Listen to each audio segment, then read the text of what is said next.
I'm Matthew Kerbis, the subscription attorney, and this is Law Subscribed, your dedicated source for all things subscriptions and the law. Thank you to my sponsors. See links to them in the show notes. Everything discussed is only for educational and entertainment purposes. Enjoy the show.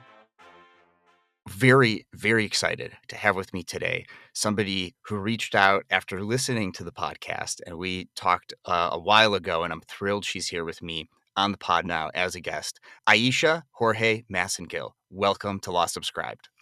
Thank you, Matthew. I'm so thrilled to be here. So let's first learn a little bit more about you, and then I want to learn about, even though I already know, but we'll have that conversation again for the podcast, how you found out about Law Subscribed. So Yeah. first, let's learn more about you. What's your story as an attorney? Sure. So it's almost obligatory as an attorney to talk in years of service, right? So I always say, despite my girlish appearance, this is actually my 29th year of practicing law. And I took a very traditional path of going to the firm life straight out of law school, because that's what you did. And right around the time where I wanted to start having a family and actually got custody of my 10-year-old sister, law firm life was not sustainable for me. So I actually made the pivot in house. And so I would say for the last 2 decades, I've been in house for a variety of companies, big and small. So that's kind of what I'd been doing for the last couple, almost 3 decades.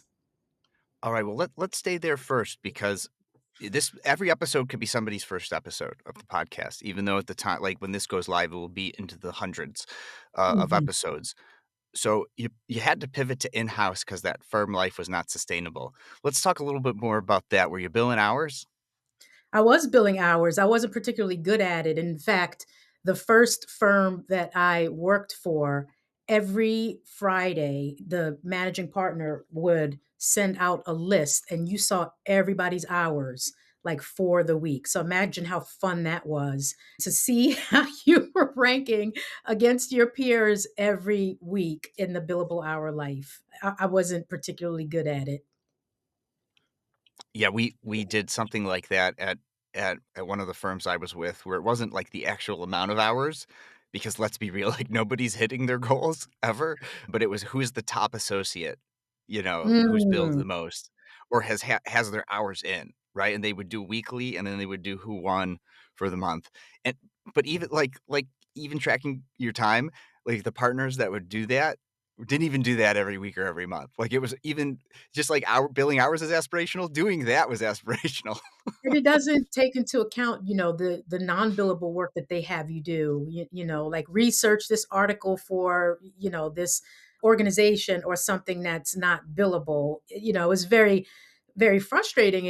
And I definitely was a victim of not having that rabbi early on. And I think about a friend of mine, and he's my big brother to this day. We're extremely close. But he had a partner who loved him because they both loved the Cowboys, who I hate. They both love the Cowboys, they both love to golf, and so they had that bond, and so he fed him, and it's just if I could go back and tell my 25-year-old self, like, how to be more successful, it's, cultivating those relationships and all the client generation, that if you don't have that rabbi in the law firm environment, it is just so, so difficult to be successful. Yeah, yeah. So then let's talk transition from having to bill time to in-house. Like, what was that experience like? It was amazing. It was, early on, I joke, there's a friend of mine, I just say, I'm just going to keep following you from job to job because it's work for me. A friend of mine who was at my firm, he went in house. He got a big promotion to the corporate office in Jersey. So he called me and said, Hey, I'm leaving my spot. My manager likes to hire by referral. He got me an interview there. And it was just, like I said, it was a really great time for me because I was, becoming a mom, kind of instant mom, but plus having my first son. And so the timing was awesome. And I just realized, like, as an employment attorney, it was a funny moment because I was pregnant and I was like, oh my God, I have to wear some kind of clothes that covers it up. And I go interview with my future boss. And she was pregnant. So to this day, like, we have kids who are the same age, and it just allowed me to relax. Like, okay, this is a place where that's not an issue. And I was managing employment litigation and directors and officers litigation for, one of the biggest property and casualty insurance companies in the world. So it was interesting in that, every day was different, even though the processes were the same. It's just like you would just have different cases, and you had to manage, anywhere between 85 to 110, depending on if we were up or down people, over the course of time. So that was interesting, just learning the process of like managing litigation. But I always say, as my kids got older and they had less use for me, that kind of gave me permission to get my hands dirty on more traditional in-house. And I also used to joke like, I need to get the stench of insurance off of me, because people didn't understand, like, what do you do what is managing employment litigation, what does that mean? So they didn't understand, like, oh, you're a lawyer still. And I was like, yeah. So I went and pivoted to another in-house role where I was the first employment lawyer that they hired. They had transactional lawyers and a GC, but I was the first employment lawyer that they hired. They were having some EEOC activity, et cetera. And so that Mhm. was an interesting change, very high stress environment. So I always say to folks like who think in-house is easy peasy, not so much, my friend. There's a lot of pressure. The only thing that is removed is that billable hour pressure, but actually the time demands oftentimes are heavier. It's people texting you, calling you, all, it's this sense of like always being available where you don't get to shut it off. Yeah, I mean, certainly the demands on one's time aren't necessarily diminished because you're not billing your time, but I have to imagine that cognitive disconnect between having to track hours and that not being inherently valuable versus doing work for the company that is inherently valuable, like, there's something just a little bit more fulfilling about that. I do, and I just a personal kind of geeky part. I do a gratitude journal every day, and it's like 3 points of things that I'm grateful for, what makes my day great, and oftentimes I will conclude it like I've had a great day where I know I've added value. That's Mhm. super important when you know, like, you've given great advice, you've helped somebody solve a problem. Like, that's when I feel like I am giving the greatest value both to my client and to myself. It's not connected to the number of hours. Like, man, I spent all that time writing that letter. Like, no one does that. No one does that. It's really like I added value and I helped solve a problem. And I think that's the best part of in-house is, helping people solve those kinds of problems and adding value. Yeah. Now, when you were managing litigation, were you controlling outside counsel's hours spent on that litigation? So you've Oh, been on the yes. other side? It's incredible. First of all, so there's like a choice of counsel provision that most people put on their policy and never want to abide by. So the initial fight is like selection of counsel. And we used to always joke, like, you cannot buy a coach ticket and then want to sit in first class. Like, this is what you bought. We get to choose your lawyer. And the arguments are always the same. And it's a thread that actually carries through to today. And that is, they know us, they know our company. It's going to take time for the new lawyer to get up to speed. Well, at one point, your current lawyer had to get up to speed. It'll be okay. But you don't control their hours, but you do try to control the efficiency of it. Like, I am not going to pay to train your baby lawyer. I think that there's great value in your baby lawyer getting to go to the deposition, but don't bill me for that time because they're Mhm. observing. They're not adding value for me. So a lot of it is, and now, we talk about AI or other ways to gain efficiency. A lot of companies have outsourced the bill review process, but it used to be super tedious to sit there and review the bills, but it would be infuriating because it would be like, did that partner even look at that invoice before they sent it to me with all of this crap baked into it? And it's just like, nope, nope, nope, not paying for that. So that was a big part of the job of like making them be more efficient in how they build us. Yeah, yeah, and nowadays, I have to imagine, like, depositions are often always recorded, in part maybe because you want that AI to do its analysis on there, and now Mhm. an up-and-coming attorney can, like, go back and watch maybe at a faster speed, like, instead of just reading a transcript, because you can only get so much from reading a transcript about how to take a deposition, but now you can, like, Yeah, watch and listen yeah. at Oh, yeah. and consume more of that content than what it would have been there to sit, you know, synchronously. So many efficiencies there, and that's great to hear from that perspective. So then you, like, with your approach then, because we're now I want to learn like what brought you from being in house to wanting to start your own practice, subscription based, and like, but having that unique perspective of you build hours as outside counsel. Then you were in-house counsel managing yeah, outside hours. So now you have perspectives from both sides. So when you're crafting this practice for you to have to go into business for yourself, you're coming at it from a perspective, from multiple perspectives that some lawyers just don't have. I didn't have that many perspectives on it. And so what has that been like for you to have that? And then tell the listeners a little bit about like why you wanted to start to do what you're doing now. So the interesting thing is, I decided mid-career. I remember this article. I think maybe the ABA wrote about it. That there's this 7-year itch for lawyers, where they're like, either you're going to be a partner in a firm, or this is the time you're like, I'm going to make the pivot. And I had that. I had the equivalent of that, and I dabbled with doing plaintiff side work. And I was like, "Oh no, no, no! This is not me. This is not for me." Like, I'm not doing that. So I went back to, being satisfied doing the in-house. A couple of things I think happened. I left an organization that I thought was my dream job. And the way that I described the thought process was, think about a stool or a table with a wobbly leg. The leg is uneven. And if you look at how the different legs represent pieces of your work life, I couldn't find a place to lean in where I felt stable. Hmm. And so I was like, well, that's the nudge telling me it's time to move on. And so I left, but I said I have certain operational obligations, so I still need to get another gig. And I quickly got another gig because I'm not stupid. I have to feed my dog and keep him up to the life to which he's grown accustomed. But something, hit me very early on in the new gig. When you work for a publicly traded company, it's same-ish, different day. There are certain levers that these companies have to pull when they experience financial challenges or different kinds of operational challenges. And I was like, I don't want to do that anymore. I always, and the big thing is like reductions in force, which is a lever they pull to make the shareholders happy. And I always talk about that being a very sacred exercise, because I am always envisioning the person who has to go home at the end of the day and say, "Hey, babe, I just lost my job." And when you are behind the scenes and you realize like how fungible people are treated, it's just like, we have to hit this number. We have to.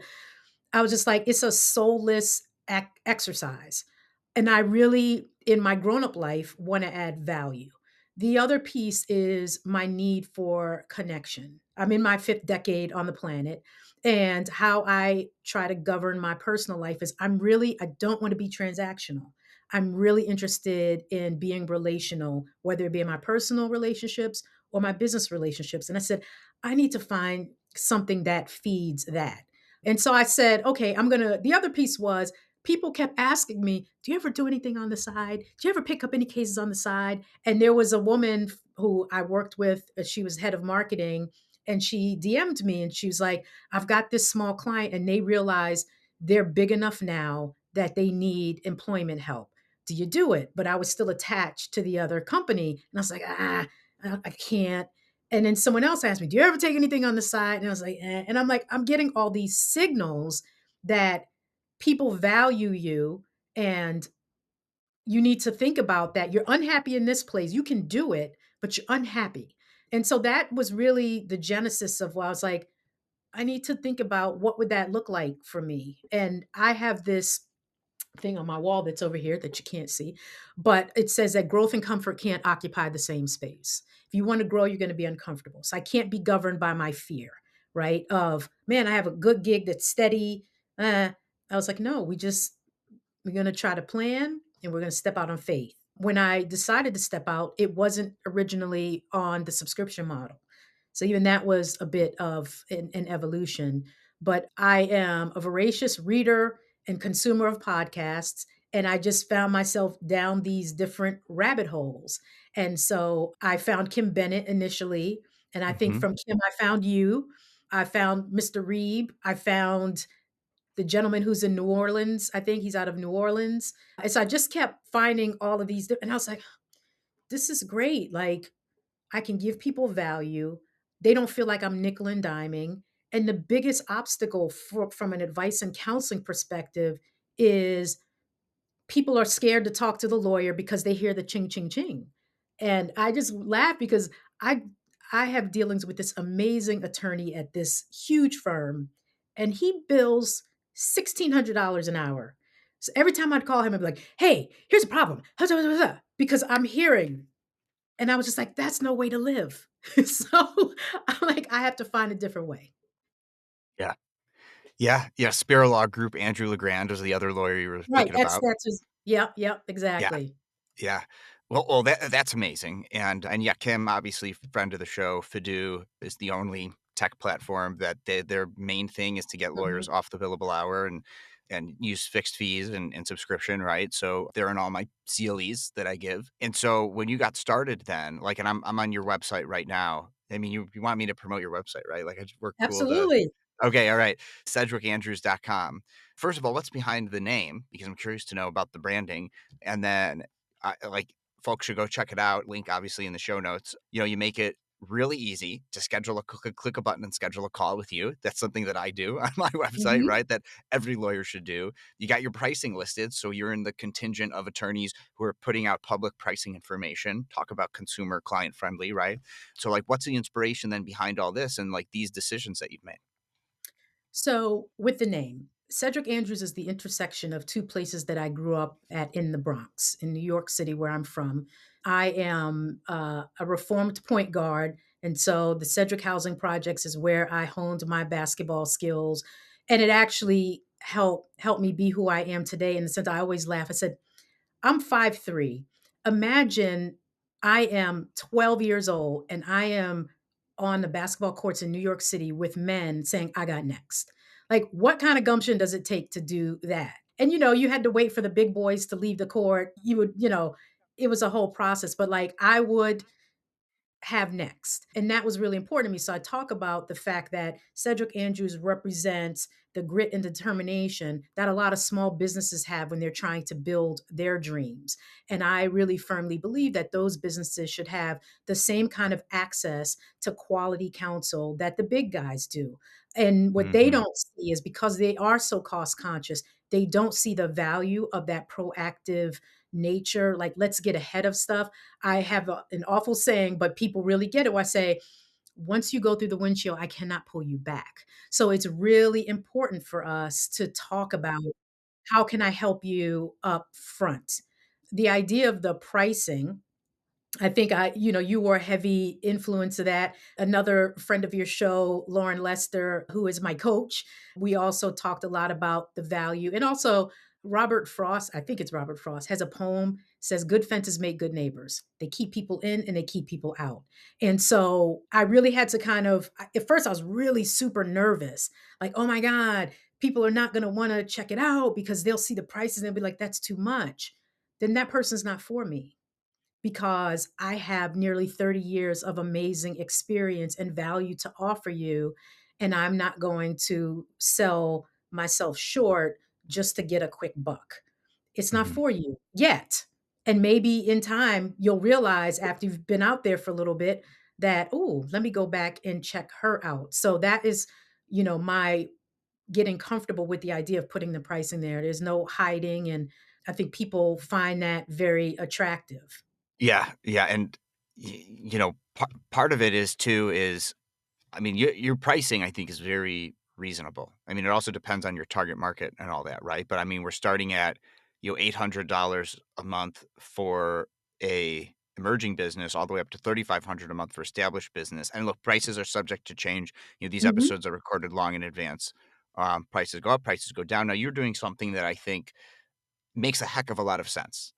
And I don't do it this way, but I know some other more and more lawyers are doing it, and I've even dabbled with it before. In particular, I think for litigation, this makes a lot of sense. You do leverage an initiation fee because let's be real, when you're onboarding a new client, there's tons of work to do up front, right? Like, Mhm. is that the main reason that you have that initiation fee?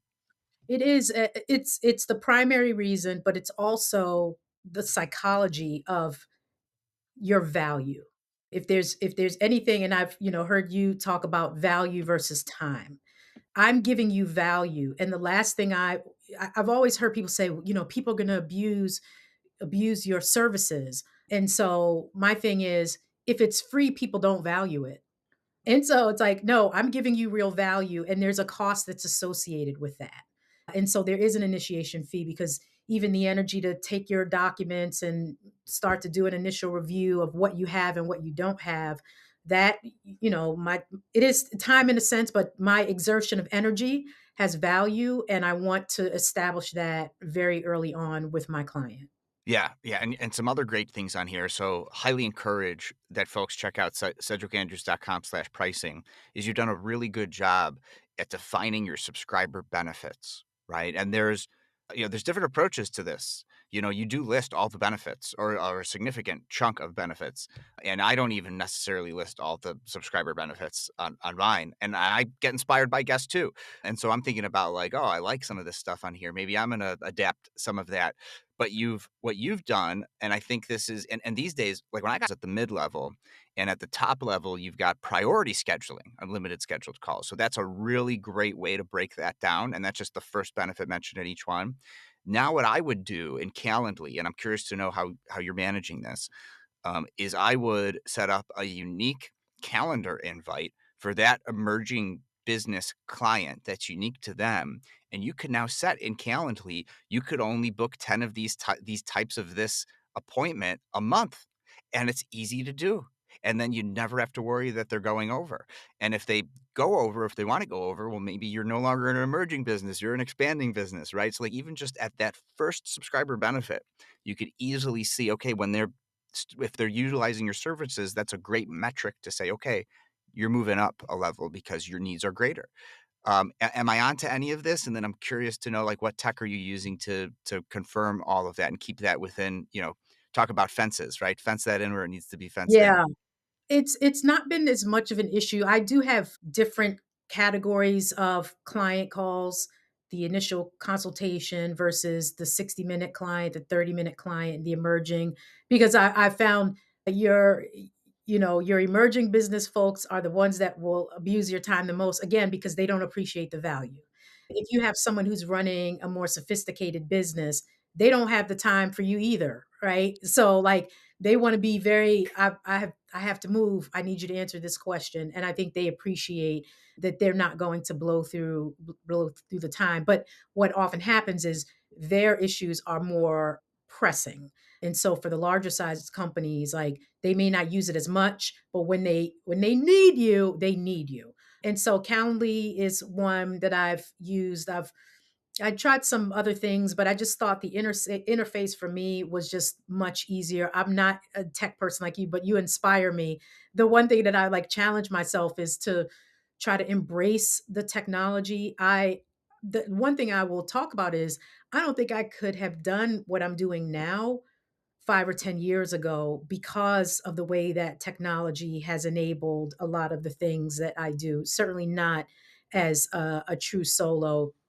And so I leverage Calendly. I'm a Clio person for my practice management. So I use Clio, although I'm looking to transition the kind of the management side, not the CRM, but the management side, to Fadoo, because they have just better interfaces for like your client portal, et cetera. It's like a little bit less clunky than Clio Manage, but I have Clio Grow and Manage.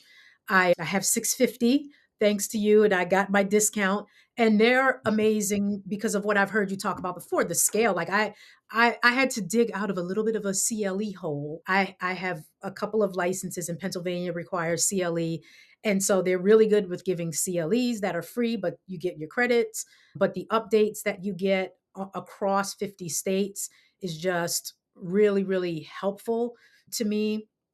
I also do Law 360 because I need to know what's the hot cases that just came. I had this awful experience. I'm still scarred to this day. It had probably happened 25 years ago, but I interviewed with this major, major labor and employment firm, like, well renowned.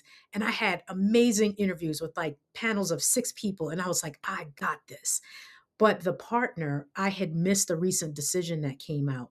And when I didn't get the job and actually asked for feedback, she named that as like, you missed this case. And for us, I think that's a little bit petty, but hey.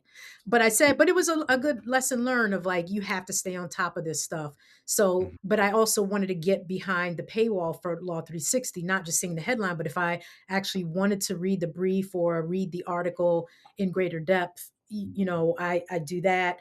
Asana is another one just to try to keep everything going. I dabble in Canva, but I have outsourced most of that to someone who is located in the Philippines who helps me, who's more gifted in that. And again, when you talk about the value of time, like that's not the best use of my time trying to design pretty things, for marketing purposes.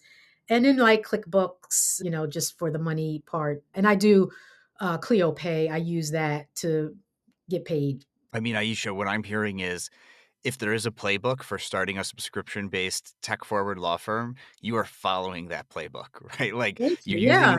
using the VA, to do things that are, that are not a valuable use of your time, right? Even when you're not billing your time is still valuable, right? So, like, outsourcing when it makes sense, leveraging technology, subscription arbitrage, right? Like the 650 subscription, right? Whatever that is, if you have 1 or 2 clients, and that helps you serve them, that more than pays for the subscription. And that leads into another question I have here, which is I see here you have when somebody becomes a subscriber, they get a discount on flat fee services. And so you're offering flat fee services in addition to what's offered in the subscription benefits. So I am curious to know, like what do those flat fee services look like, and do you offer them to non-subscribers at the full price, or is it just that you just have that 5% discount to incentivize that the folks become subscribers? Yeah, so the discount is offered to subscribers for the flat fee, and depending on it's 5, 10, and 15% off of the flat fee services, depending on the tier of the subscription. What I'm trying to convey is I have like one multi-state employer. They've selected the middle tier. I'm not going to try to upsell them, but what they'll figure out pretty quickly is after you've done a couple of projects that are outside of your plan, you've now paid for the next tier. And Mhm. so I'm going to give you the discount, but understand you're making a short-sighted decision. You're going to pay it either way because you need that work done. And one thing that Kim Bennett was really helpful in crystallizing is it's okay to lean into that first tier person and move them through your funnel. I think when I started, I was like, I want to get like the high end person. And it's like, no, there's a place for those folks, but you want to be careful because they may also like the complexity of their needs. You can't have too many of those folks or it'll Right. cannibalize you. And so it is kind of, hey, it's okay if they start at the beginning and move through the process. I do have kind of a list that I keep of potential additional projects that folks can use that I attach to the engagement agreement with them so that they can see like here's what you get, but here's some potential other things. And some of it may just be, if it's a handbook, the middle tier plan, you get 1 to 2 states. Well, if you blow through that, then you start to get into project land, especially if I've done your handbook and then maybe I've done sexual harassment training for your workforce. You've blown through your included plan. So now we have to do the other work you want to do at a fixed rate. And again, it would have been included had it's like how McDonald's or whatever, like if you'd have just paid the extra 30 cents, you would already have this taken care of. So that's kind of my mentality in it. Yeah, and now I've got my thinking, what do I say on my website? Because I'm looking at yours right now, and I'm reminded that I see this happen all the time, and I know I've done it before too. Okay, no, I did make this update. So if people are hearing and they hear sexual harassment training, it's sexual harassment prevention training. It's like it's not Yes. it's not training people how to do it. It's Yeah, training people that's how to true. prevent it. And like when you're in the bubble of it, you know that obviously that's what you mean. But like I think I just saw the Chicago Bar Association put out their annual sexual harassment training, and it doesn't say sexual harassment prevention. So it's like, yeah, we get it. We all know like people who are Yeah. in it and need the training, we know. But just for other folks who may stumble upon it and be like, harassment training, what are you Yeah, we're teaching not over training you there? to be harassers. That's a fantastic point. It's just like, used to say union avoidance training or anti-union training, and the way that we position it now is like positive employee relations. Because Boom. if you have Yes. positive employee relations, they're actually, from an employer management side perspective, no need for unions because what are they going to give you that you don't already have? So no, that's a great call out. I'll go take care of that. Yeah, yeah, and that is, everybody who comes on the podcast learns a little something that they can take away home. That's my promise, right? Thank you. And, Yes. and, pros and cons, right? Because like now, when if you add in that word prevention, I don't know, that might bump it down, and aesthetically, like maybe it doesn't look as good as you want it to look. Yeah. So like, if people get it, they get it. So less is more with the wordiness on websites. So I'm sorry at the same time that I'm giving you another word to slot in. But moving right along, something that I like to talk about a little bit more with guests of the podcast these days is the getting clients of it all. Because, Mm. like I said, you're following the playbook. I think that's pretty clear. It also makes me think, okay, like what I'm doing, what Lauren's doing, what Kim is doing, like it's working. Like Mhm. you were able to find everybody, find the resources, follow the playbook. But even when you follow the playbook, you still gotta get clients. So, you've done a good job building relationships. People were reaching out to you before you went solo. "Hey, could you do this on the side? Could you do this on the side?" Has that been the primary way you've gotten business, or what else are you doing to bring in clients into the firm?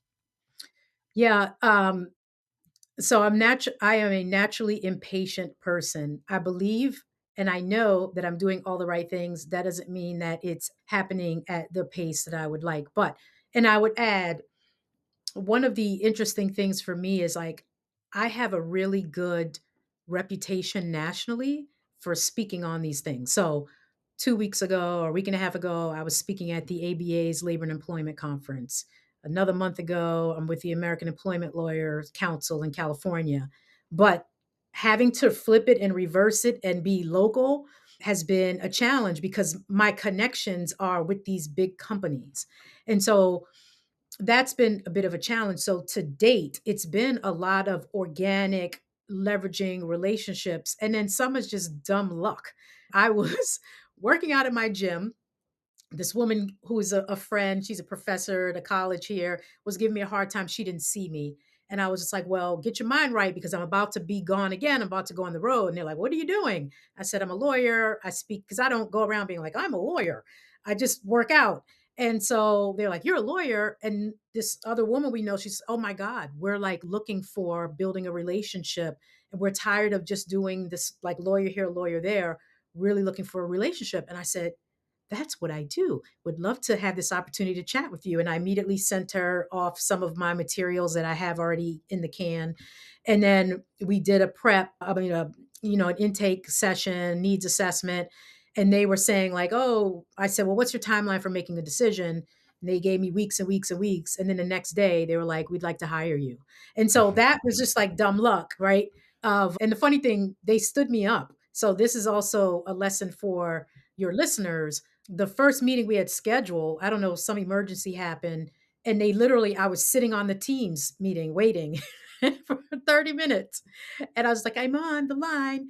And I just said to myself, hey, you have to get used to facing rejection and not internalizing it and not letting the opportunity go. So I always take every approach, every meeting that I take, it's there's no pressure for you to sign with me. I'm not pressed for you to sign with me.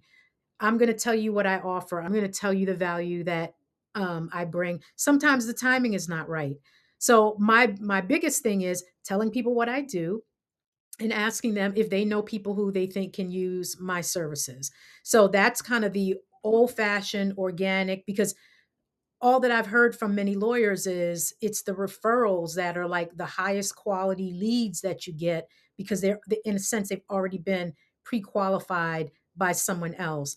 I'm also, I can't even say dip my toe. I'm deep in the Posting on social, my primary focus has been LinkedIn and Facebook because I'm a B2B. And so, from what I understand with LinkedIn, they're less concerned about your actual company as opposed to like the value that you add, being that authoritative voice in your space. And they invite me oftentimes to these wonky little groups to comment. And so they're like, "You're an expert in this field. You're invited to comment." And I go and I make my comments, and so that's really been my focus. One tool that I'm actually looking into because someone else recommended is called Metricool. And there you can schedule all your postings. You have to link. So I don't know if, they probably have proprietary stuff, but Zapier, whatever. And you link with Metricool and you can schedule all of your social media content with them and they push it out on a schedule of your choosing. Right now, I'm just using the schedulers that are available in Facebook, Meta, Business Suite, and LinkedIn. And so I kind of try to block the time, Sunday at some point and get my posts together and then schedule them so I can set it and forget it. But that's been my focus is the organic relationship building. Yesterday, for example, you mentioned Chamber of Commerce. I went to local Chamber of Commerce meeting, made some great connections. There was a woman in local Society for Human Resource Management group, and there was a woman who we've met there, and we both were in this meeting. So it's like, hey, oh my God! So we have a call. That's another thing is like some of it has just been serendipity, but some of it is just being in the room where it happens, as they say in Hamilton. And so I was at a SHRM meeting. I happened to be sitting across from the woman who does programming for them. And I said, hey, I'd love to present to your group, no charge. So I'm going to be speaking with them in April on investigations. And then for my kind of law firm and corporate clients, that's a whole other tier dealing with investigations because that's for law firms. They want the litigation work, and so they don't want to be conflicted out. So when they have a sticky situation, there's an opportunity there. So it's just working those relationships that I've had over a number of years, and just being patient, trying to be patient to let it build. And I can feel the momentum, even if it's not as fast as I would like it to be. I mean, hey, look, the subscription model comports with that mindset because no one client is going to make or break the business. And when you get that client, the lifetime value is there, right? Like they're going to, they're getting the value. They're going to stay subscribed. They're going to move up the chain. And it's at that point, it's worth it. And when you're not, it's like dating, when you're not desperate, like the Right, things you give come off in. the air, you give it off, like, and so I really tried not to be that way. It's like if it's for you, it's for you, if it's not, it's not, I'll still be here if you have a change of heart. So it's been really good to me in that respect. I have a client who is a really good sized client. They're not ready to jump in because of the timing of some things. And I'm like, when you're ready, you're ready. So I do, because I have a personal relationship with that individual, I do a lot of like one off stuff. They're the only person, company, because I know the value of that work when it does hit, it's going to be awesome. So there's Right. no need for me to press now. Right. Right. And I think, making exceptions to like to something like that can make sense, right? Like, look, I'm public about my pricing on my website are more guidelines. And if a client comes in and they don't perfectly fit into any of those categories, like I'll come up with custom pricing. I don't love to do that, but I do that. And the unbundled nature of my entry level, very low subscription with all a la carte pricing is to take care of those exact situations. But then that's like a whole other business model. And so for some law firm owners, the fewer business models we have to manage, the better. I know Kim Bennett recently, she talks about just starting with one subscription, not even Mhm. doing two, not even doing good, better, best pricing. So, not one approach is going to be the right way for everyone who's listening to this podcast and thinking, I want to be like Aisha and I want to start this thing and I want to do it. So we are getting close on time. So I want to be respectful of it. I do have to say, I pulled it up Metricool, spelled just like it sounds, and it looks pretty cool. Like for solos like us, like Mhm. we don't really need more than 3 months of metrics. Like we don't really need more than 50 pieces of content per month. So like their freemium level, It's Right. amazing. Like, now if we started out small, like our ideal clients, if we moved them up the chain, like that's their subscription business, right? They want Mhm. us to get successful with the posting and everything, and then maybe if that allows our business to grow, maybe it makes sense to start paying $18 a month. So it's a really interesting. I'm definitely gonna check that out. That's a big takeaway for me from this conversation for sure. Very cool. So as we start to wrap up the interview here, I was wondering about everybody these days in our profession, especially Gen AI. Are you using it? Are you playing around with it? Like, what's been your experience with that? I'm all in. I'm all in. Oh gosh. I love Claude. I started with chat. My big win was I have young adult sons and I beat them to the punch. I'm like, "Hey, have you checked out this thing? Like it's amazing." And I just initially just started to playing around with it cuz the interesting thing about me is I'm normally the slow adopter to technology and I really in the context of having a solo practice saying like you can't do that. You have to really be an early adopter. I mean, I may not be the beta person, but I am like, I'm all in. And so initially started with chat and then I'll use both of them. I find Claude to be more like human sounding, but interestingly enough, they won't wade into legal questions. Claude will tap out quicker on a question that might touch legal than chat. Chat will be like, yeah, give you, but you got to, trust but verify.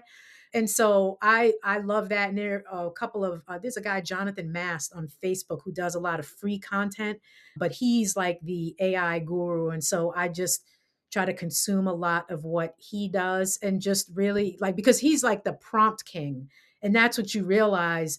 It's all about your prompts. And so his that community is like next level for me in terms of diving in and it just like so I had my degree in English, so I pride myself in being a great writer. What that causes me to do though is take too much daggone time, not from a billing Mhm. perspective but like I need to spit this out. And so to go and like have a conversation and be like, I am trying to write to a client that says da da da da da da da. Help me write something that balances the this with the that and have it spit out in 3.5 seconds and then go fix that. Same thing, I leverage it heavily in the posting. And so I'll tell it what I want. And then my own pattern is I infuse my personal piece at the top so that people know it's still a human. And I try to, because it is important to me to leverage my authentic voice. And so I will, mix, but it just helps me get over that initial hurdle of like, just get momentum, just get moving. So Yeah. I love it. Yeah. Yeah. Amazing. One of the ways you might be able to get around the guardrails of they won't get too deep on the legal stuff is if you tell it, I am a lawyer. Like, I Ah, like you tell it, "I am a lawyer."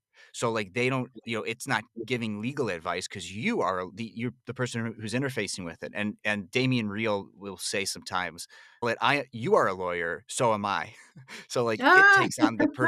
on the persona of a lawyer, and then you're letting it know you too are a lawyer, so you could communicate at that level with the AI, and that could be a way to get around the rails. Another thing that I've seen done in particular for folks who are really good at writing, which is a lot of lawyers, but not all lawyers, is you could tell it even in that initial prompt or at a subsequent follow-up prompt, if you don't like the way things come out, is use active voice or only use active voice or Mm, primarily use depending on how much active voice you want versus passive voice. And then another thing is you could tell it, remember, brevity is the soul of wit. Because sometimes these things will write super long, verbose, like yeah. it's way too many words. And so I love to quote a little Shakespeare when I can. And so you remind it, brevity is the soul of wit, and it will keep things succinct. Or you could just tell it, be succinct in your response, right? Um, and that's been some good techniques that I've been using. And I haven't used ChatGPT directly in a super long time, right? I'm still at the time of recording, still primarily using Paxton, and I know that Mm, they're multi-model. So like sometimes I know when I had to translate something from English to Spanish and from Spanish to English, like I used Paxton to do it, but I also then went to ChatGPT since I know they do translation, and it was verbatim the exact same. So I'm pretty sure Paxton leverages OpenAI's models to do translations, right? So I know I'm using that model. I'm just not using it from OpenAI's platform directly. yeah, right. So love AI. We could talk about that all day. Yeah. Lastly, though, as we wrap up the interview here, I want to talk about something that I know. hits home with you because when you first reached out to me, you talked about it, and that is the through line of this podcast. In 100 something episodes, still the majority of attorneys leveraging the model are women attorneys and attorneys of color and women attorneys of color. And so that spoke to you, and I want to like hear from you about how and why that spoke to you because that was something that I happened on and felt Mhm. like I needed to highlight for folks who were listening to the podcast, and then what that's like from your own perspective of what the profession like how you experience the profession and why this works for you and why other people in your shoes can do it too.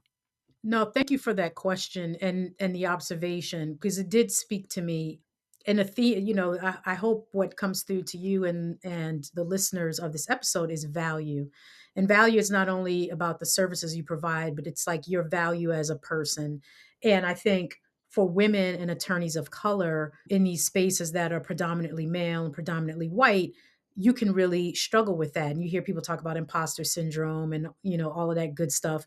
But if you're fortunate, and I consider myself to be incredibly fortunate as a person who grew up in the projects with drug addicted parents and, father who went away to prison for 16 years in the middle of their high school career.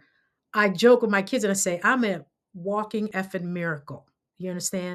My value doesn't come from these institutions. My value comes from what I can provide to my clients, what I'm able to think through and achieve. It takes a long time to unwind that. And the way that I've chosen to do that is to do my own damn thing.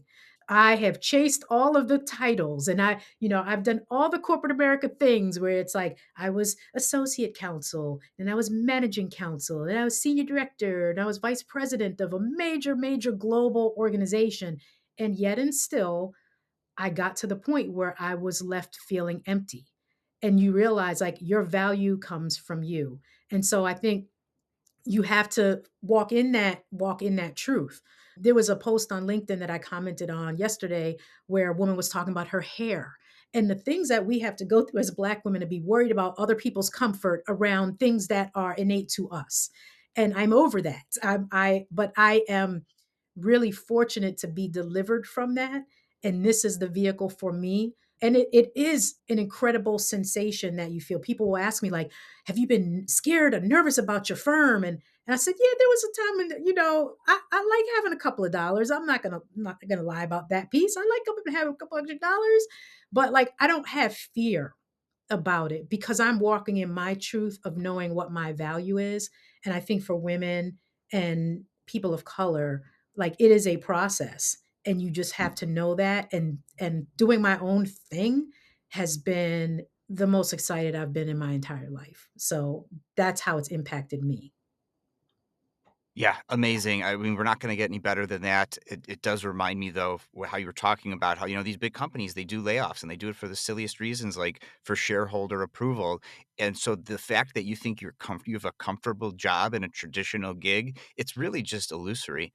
And No. and so if you go into business for yourself like you've done, like so many of my listeners have done, yeah, it's scary. Yeah, things can happen, but you're in control. You're in the driver's seat. Mhm. Mhm. Yeah, I always say there's like a dead man walking thing where I would walk the halls and I know that I've been in rooms where they're talking about cutting you. They're talking about letting you don't even know. But they're like, and today it's yes and tomorrow it's no. You just don't know.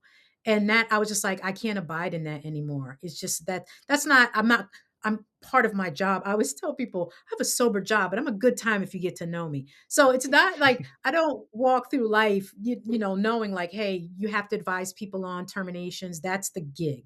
But to do it in a thoughtful, sensitive way, and also to have control over your own destiny, there is incredible power in that. Yeah. So we'll, like I said, we're not going to top that. So we'll wind up with the fun question. And I know you've listened to the pod, so you know it's coming. And that is a hot dog a sandwich and why?